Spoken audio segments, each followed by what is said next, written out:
Bonsoir monsieur le journaliste.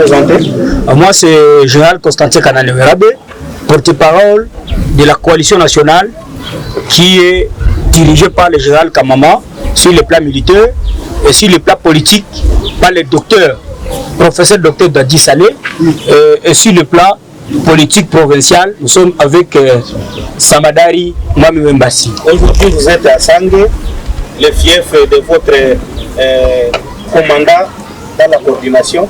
Vous avez quel message à la population et au président de la République?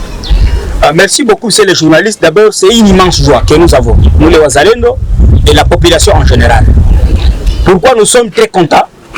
Parce que ça fait longtemps, ça fait des années que nous sommes en train de faire la résistance. Et la résistance que nous faisons, c'est conformément à la Constitution. Donc, on ne fait pas du hasard dans ce que nous faisons.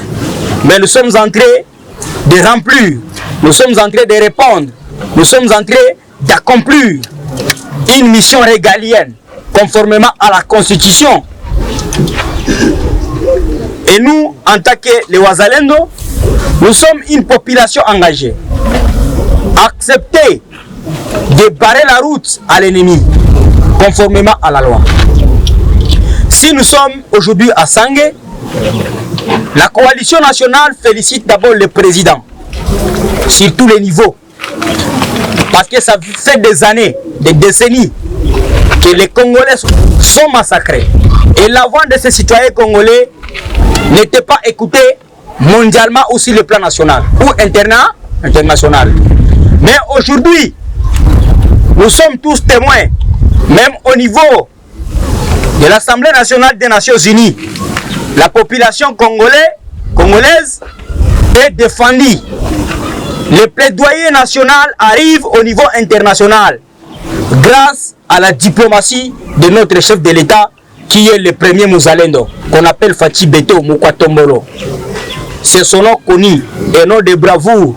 C'est un lion, un léopard de la RDC. Aujourd'hui, notre arrivée à Sangue, c'est pour d'abord présenter notre bravoure du chef de l'État, de nos FARDC et autres services de sécurité qui ont contribué à ce que Sangue ou la plaine soit libérée. Et le chef de l'État en tant que premier citoyen, nous n'avons que le devoir de lui jeter des fleurs.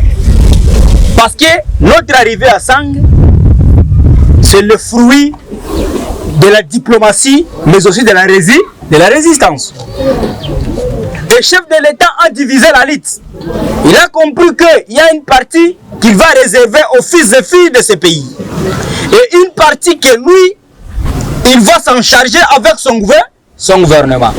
C'est pourquoi vous allez constater que le chef de l'État d'abord a privilégié la parité avec sa ministre des Affaires étrangères et autres ministres qui ont cartonné sur le plan international en fait de prouver le monde que le M23 c'est un groupe de voyous, de bandits, de voleurs, de pilleurs, de terroristes, de pilleurs, jusqu'au niveau de piller même les goudrons. C'est très honteux. Et cela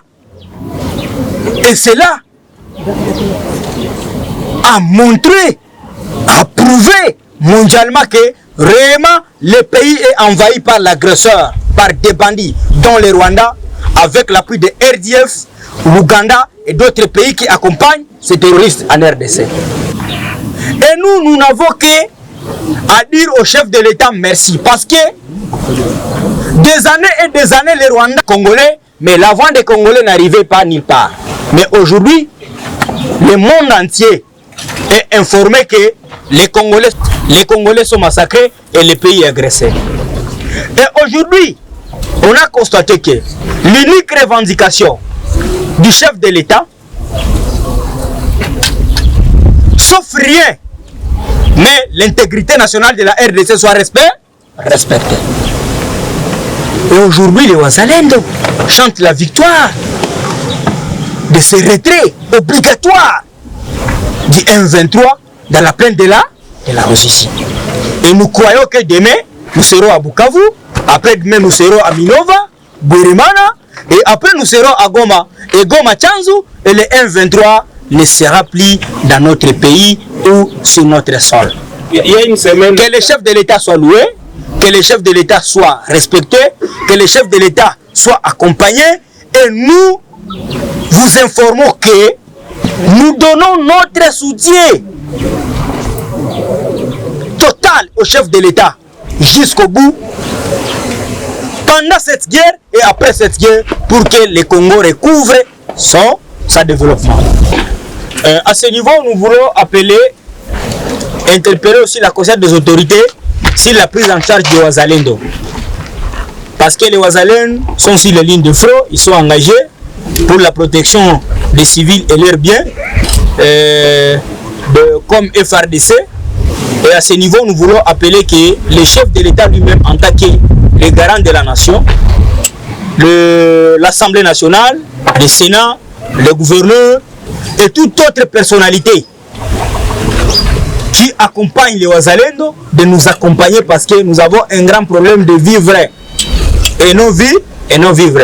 Les Wazalendo ont besoin aussi de ce qu'on appelle le survie.